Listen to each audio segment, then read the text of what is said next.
Hi, I'm Guillermo Villaseñor, and this presentation is for my class Psychology 512 at Liberty University Advanced Social Psychology, Week 4, Social Influence, Part 1.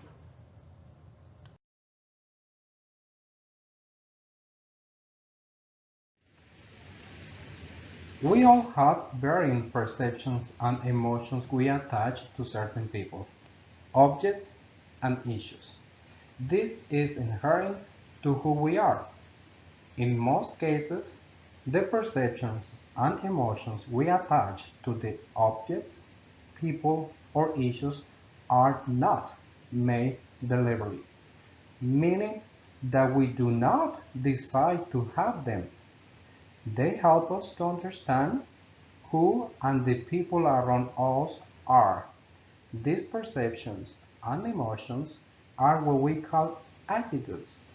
In other words, an attitude can be defined as a positive, negative, or mixed evaluation of an object that is expressed at some level of intensity. Cassin 2017.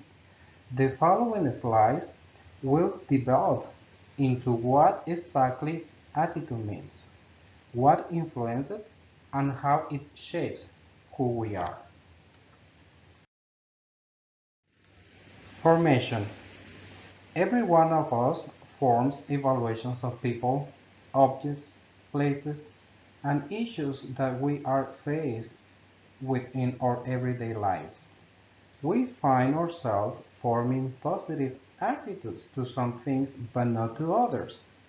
The attitudes we form are often made quickly, at first encounters with the people, objects, places, and issues. Research has found that the formation of attitudes plays an important role in helping us decide what is beneficial and harmful. This is essential in protecting us.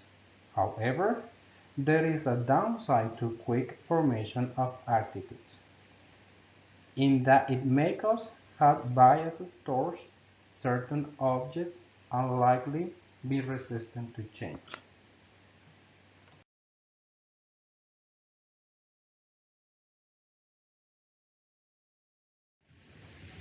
In addition to our own analysis of a situation or object, the people around us play a vital role in influencing the attitude we make. This usually involves the exchange of ideas between people. With this, we gather more information about an object and, therefore, the final attitude that we settle for are well informed. Not only do people influence our views through the exchange of ideas, but also with the emotions they bear as they pass the information.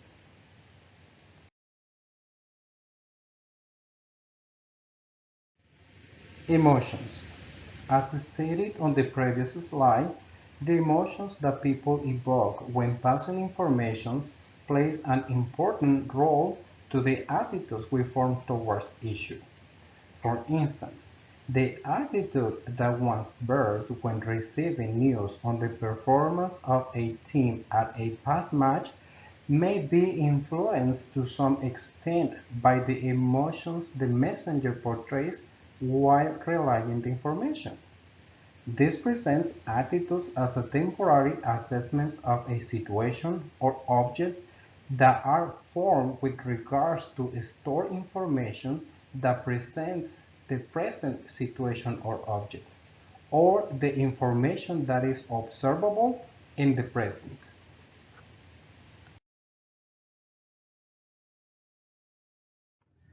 This explains why using emotions is an effective method of winning over an argument. Logic alone may not suffice at times. In fact, it is relatively common for the mass public to hold onto certain beliefs despite the fact that they have been proven by an array of evidence to be false. This explains why there are certain members of the public that believe the Earth is flat despite the idea having been disproved centuries ago, or more relatively to recent times. How certain members of the American public believe that President Barack Obama was not born in USA, despite various birth records, reports of those who were there, and even testimony of the Republican governor of the state in which he was born.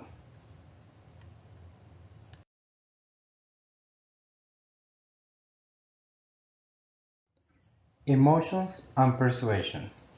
These strategies often involve more than trying to evoke certain emotions in another person in the hope that this will alter the recipient's views. People also express emotions themselves when trying to persuade others, whether deliberately or unknowingly. It is unclear, however, whether expressing emotions contributes to or undermines successful persuasion. To address this question, we adopt a social functional approach to emotions. Research has documented under which conditions persuasive messages that arouse fear in recipients are effective in changing recipients' attitude.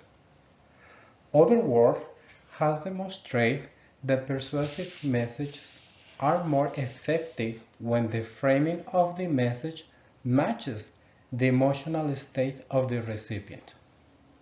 The paucity of research on this topic is surprising given the many people intuitively adopt emotional strategies when attempting to persuade another.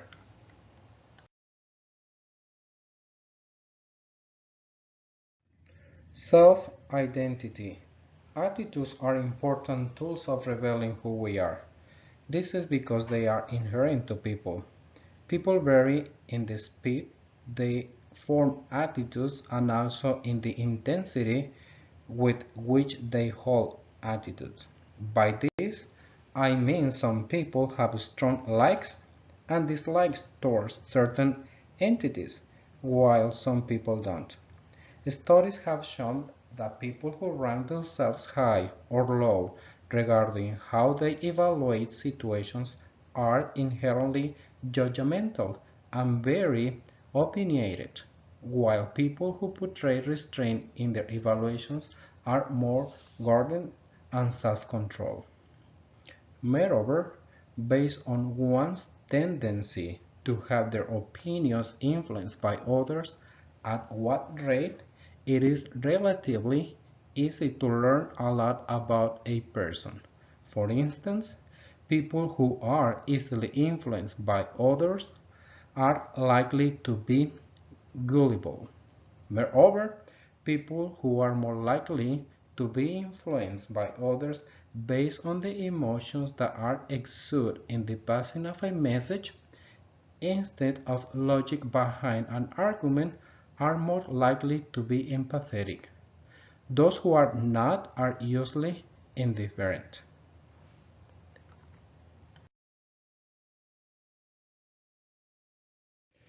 Social influence.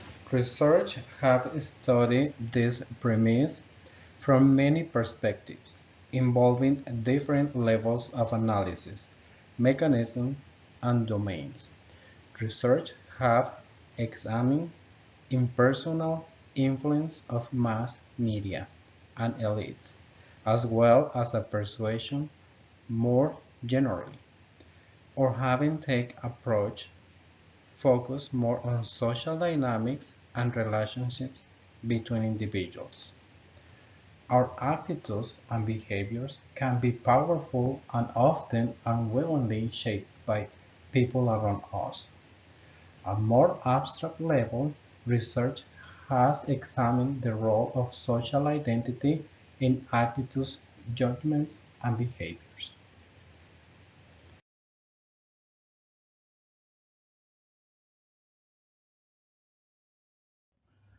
Conclusion.